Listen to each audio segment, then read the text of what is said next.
Assalamualaikum dan selamat pagi semua. Hari ini mata pelajaran Teknologi Maklumat dan Komunikasi. Murid-murid, hari ini kita akan belajar fungsi peralatan asas komputer. Monitor berfungsi memaparkan data dan maklumat. Gambar tersebut adalah gambar monitor. Tertikus berfungsi untuk memilih aplikasi dan menggerakkan objek pada paparan skrin yang kita lihat.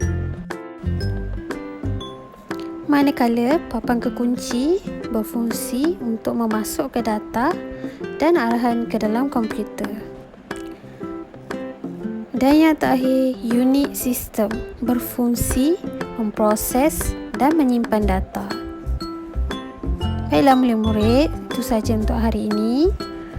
Dan jangan lupa siapkan tugasan yang diberikan.